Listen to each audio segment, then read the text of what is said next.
नमस्कार दोस्तों, आपका स्वागत है हमारे न्यू चैनल न्यू रॉयल कहानियों में। और आज की कहानी बेताल 25 से ली गई है, जिसमें विक्रम बेताल की सभी कहानियां सुनाई जाएंगी। आप सबसे निवेदन है कि कहानी को अंत तक ज़रूर देखें। पसंद आए तो वीडियो को लाइक, शेयर एंड चैनल को सब्सक्राइब ज़रूर करें। तो आओ शुरू करते हैं आज की कहानी। बहुत पुरानी बात है, धारा नगरी में गंधर्वसेन नाम के एक राजा राज करते थे। उनकी 4 रानियां थीं, उनके 6 लड़के थे, जो सबके सब बड़े ही चतुर और बलवान थे। संयोग से एक दिन राजा की मृत्यु हो गई और उसकी जगह उसका बड़ा बेटा शंख गद्दी पर बैठा। उसने कुछ दिन राज किया, लेकिन छोटे भाई विक्रम ने उसे मार डाला और स्वयं राजा बन बैठा। उसका राज्य दिनों दिन बढ़ता गया और वह सारे जम्बूद्वीप का राजा बन बैठा। एक दिन उसके मन में आया कि उसे घूमकर सैर करनी चाहिए और जिन देशों के नाम उसने सुने हैं उन्हें देखना चाहिए। सो वह गद्दी अपने छोटे भाई भर्तृ को सौंपकर योगी बनकर राज्य में निकल पड़ा। उस नगर में एक ब्राह्मण तपस्या करता था। एक दिन देवता ने प्रसन्न होकर उसे एक फल दिया और कहा कि इसे जो भी खाएगा वह अमर हो जाएगा। ब्राह्मण ने वह फल लाकर अपनी पत्नी को दे दिया और देवता की बात भी बता दी। ब्राह्मणी बोली, हम अमर होकर क्या करेंगे? हमेशा भीख मांगते रहेंगे, इससे तो मरना ही अच्छा है। तुम इस फल को ले जाकर राजा को दे आओ और इसके बदले में कुछ धन ले आओ।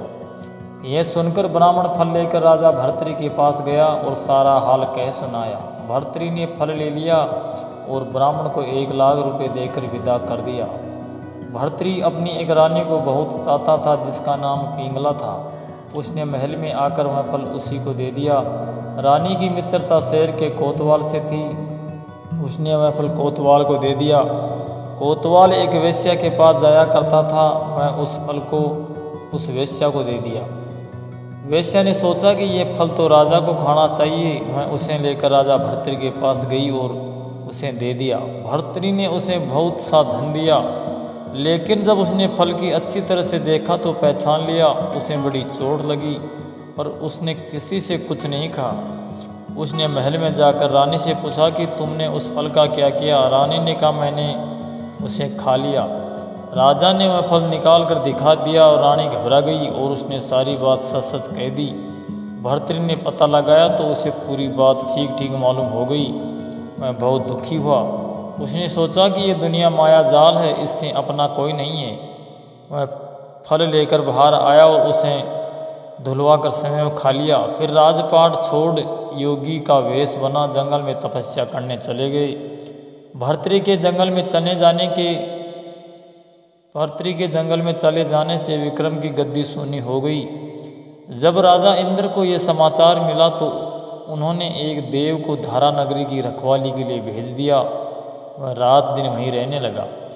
भर्तृ के राजपाट छोड़कर वन में चले जाने की बात विक्रम को मालूम हुई तो वह लौटकर अपने देश में आया। आधी रात का समय था। जब वह नगर में घुसने लगा तो देव ने उसे रोका।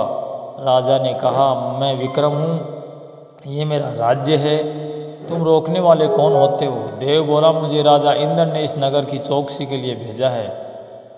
तुम सच्चे राजा विक्रम हो तो आओ, पहले मुझसे लड़ो। दोनों में लड़ाई हुई। राजा ने जरा सी भी देर में देव को पछाड़ दिया। तब देव बोला, हे राजन, तुमने मुझे हरा दिया, मैं तुम्हें जीवन दान देता हूँ। इसके बाद देव ने कहा, राजन, एक नगर और एक नक्षत्र में तुम 3 आदमी पैदा हुए थे। तुमने राजा के घर में जन्म लिया, दूसरे ने तेली के और तीसरे ने कुम्हार के। तुम यहाँ के राज करते हो। तेली पाताल में राज करता है और कुम्हार ने योग साध कर तेली को मारकर शमशान में पिचास बना सिरस के पेड़ से लटका दिया। अब वह तुम्हें मारने की फिराक में है, इससे सावधान रहना। इतना कहकर देव चला गया और राजा महल में आ गया। राजा को वापस आया देख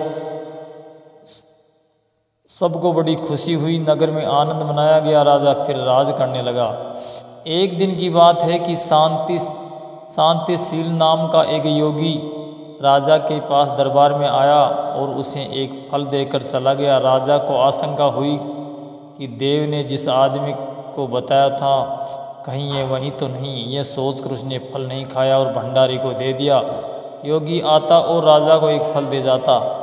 संयोग से एक दिन राजा अपना अस्तबल देखने गया था। योगी वहीं पहुंचकर फल राजा के हाथ में दे दिया। राजा ने उसे उछाला तो वह हाथ से छूटकर धरती पर गिर गया। उसी समय एक बंदर ने झपटकर उसे उठा लिया और तोड़ डाला। उसमें से एक लाल निकला जिसकी चमक सबकी आंखें चौंध दिया गई। राजा को बड़ा आश्चर्य हुआ। उसने योगी से पूछा, आप ये लाल मुझे रोज क्यों दे जाते हो? योगी ने जवाब दिया, महाराज राजा गुरु ज्योतिषी वेद और बेटी राजा गुरु ज्योतिषी वेद और बेटी इसके घर में कभी खाली नहीं जाना चाहिए।